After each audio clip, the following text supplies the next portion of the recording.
Blacktopia, Episode 3, The Past. Knocked unconscious, Destin's life flashes before his eyes.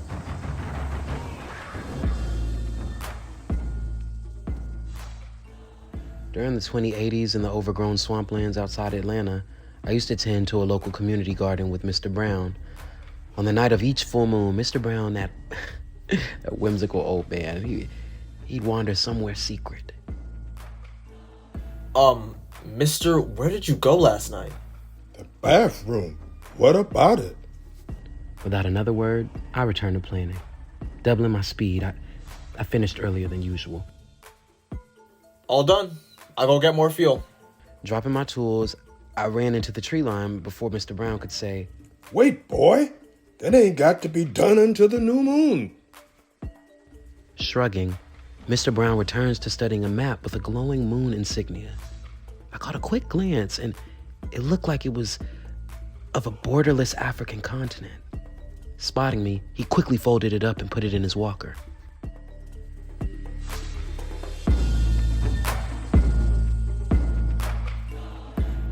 When I returned from my hike to the gas station, I spotted Mr. Brown with his walker pacing around the camp. Where is he going?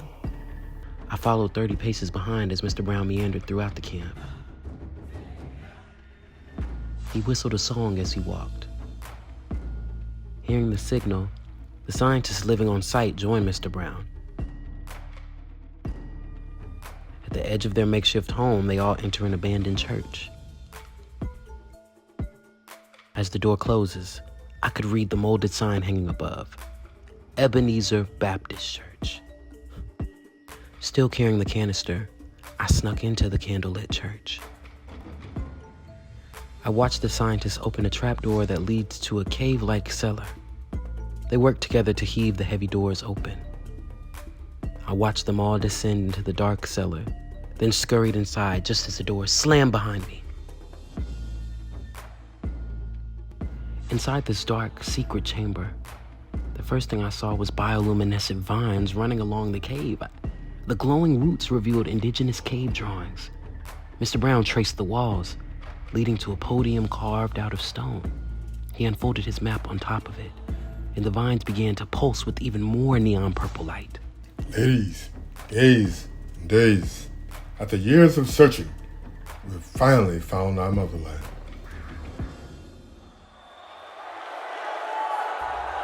Behind a flickering flame, I watched the scholars erupt in cheers, hugging each other and lifting Mr. Brown in the air above his walker. The cheers all of a sudden came to a stop. I turned around just in time to see the doors were torn off their hinges by robotic talons. Robot blue dogs squeezed a rusty metal chariot into the chamber. The door creaked open and robotic spider legs emerged. A cybernetic emperor with most of his flesh replaced with metal prosthesis crawled out. Within the blink of an eye, a scientist's jugular is pierced with a metal spider leg sharper than a Himalayan tiger's talons. The leg began to drain his blood, fueling the machinery attached to his body. Do you fools know why I'm here? 2 spies were executed in my republic today. Need I say their names? Money? I was told you sterilized the entire bloodline of these so-called revolutionaries. So, I'm erasing every scientist who lied myself. Filled with rage, I poured the fuel onto the robot chariot. Give it up. You'll never find it. Hand over the map, burn the roots, and I might make this quick for you. While everyone was focused on Mr. Brown, I snuck up to the podium. Just as the Emperor was about to destroy the map, I swiped it. The moon root vines pulsed sporadically and the chamber ceiling began to collapse. Ah! As I ran, I heard the Emperor stab Brown and sling his body into the congregation of scholars. Without stopping, I knocked over a candle just before a spider leg grabbed me.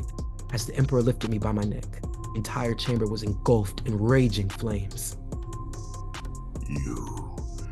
You have the mark. Where is it?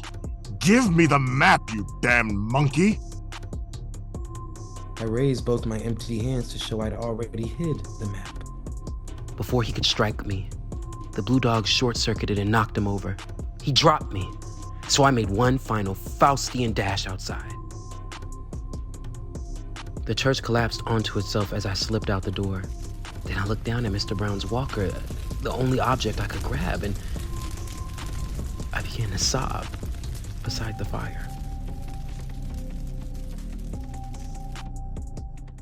An hour later, I walked back to my old room in an abandoned HBCU dorm where Piff was already packing.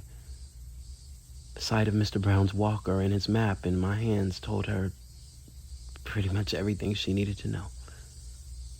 She shook our best friend's Trip and Selena awake.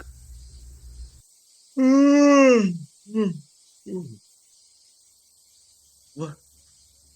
Where is everybody? Guys, we have to run. Now! End of episode.